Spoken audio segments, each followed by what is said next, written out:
Ashafu Omotame Lawal with so much love from your siblings.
Ẹ̀gbọ́n rẹ̀ ń kọ́ Olúkẹ́ aya Alálàdé wọ́n ní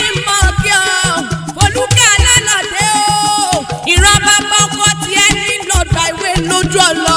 Folúkẹ́ ní ọmọ tàmí òní fọdún eléyìí ṣàṣemọ́. Wọ́n lókè lókè ló mọ́ lọ onírèlè láíláíláí láṣẹ Elédùmarè. Ẹ̀gbọ́n rẹ̀ Ayọ̀délé Làwálì ó ní mọ́ kí ọ́. Ó lábúrò mi ní ẹ̀jẹ̀ mi ní. Ó lọ́dún kan òní dé.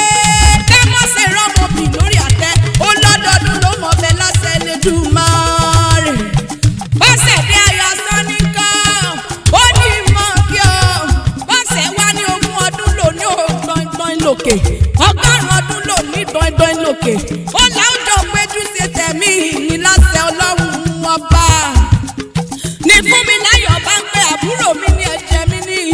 Fún mi ní lọ́dún ló mọ̀ bẹ́ẹ̀ lọ́lá Ọlọ́run ọba. Ìwọ òní fọdún eléyìí ṣàṣemọ́ lọ́lá Ọlọ́run ọba. Ṣáàtìní Làwálì bá ń pé iye kan mi ní. Ọba kan mi ní. Ó ní bó ti wù kó pẹ́ láyé tó. Ó ní mọ̀ sáré ọmọ lọ́lá Ọlọ́run ọba. Kọ́láwọlé ní kí n mọ̀ kí ọ́. Ó lọ́sẹ̀ yìí ṣàmọ́dún. Ó ní ó mọ̀ bẹ́ẹ̀ ni ọ̀bẹ ní bẹ́sù. Àtẹ́lẹsẹ̀ á sì mọ́ bẹ̀nẹ̀. Ẹni bá wá ní ọmọ bọ̀ láyọ̀ ló ní dé bá lé ọlọ́lá Ọlọ́run ọba. Rámàtì aya Ayọ̀délé, aya wọn lọ́dọ̀mọ̀sọ́. Ó ní mọ̀ kí ọ́. Òdó mojúgun, òdó ṣẹ́gi lójú ogun. Ó ní kònà ní kò wá òní kòkònà. Ó lẹ́ọ̀dọ̀ péjú ṣe tẹ̀mí ní lọ́lá Ọlọ́run ọba. Eléṣe wá ń pé ẹnì kejì mi ní. Ẹ̀gbọ́n mi ní. Ìmùlẹ̀ mi ní. Ó ní kòríkòsùn mi ní. Ó wá ní ìfẹ́ àtọ́là tó pé o. Àlàáfíà lọ́pọ̀lọpọ̀ kò mọ̀ bá ọ. Ìwọ ò wá ní fọdún eléyìí ṣàṣemọ́ lọ́lá Ọlọ́run ọba. Àṣàpò ó yá tẹ́wọ́ síwájú. Kò mọ̀ pé ọ̀sẹ̀. Mọ̀ pé ọ̀sẹ̀. Mọ̀ pé ọ̀sẹ̀. Ikú kórè ọ̀kété. Àrùn onímọ̀lẹ́. Òkè lókè lẹ́múrú sí. Òkè lókè ló mọ̀ lọ. Ìrẹ̀lẹ̀ láíláíláí lọ́lá Ọlọ́run ọba. Àsọdúnmọ́dún ní sáwà àsọdúnmọ́dún. Àsọsùmọ́sù ní sáwà àsọsùmọ́sù. Èyí ò wá sí lọ́dún. Àṣemọ́ láṣẹ Elédùmarè. Ó yẹ mọ̀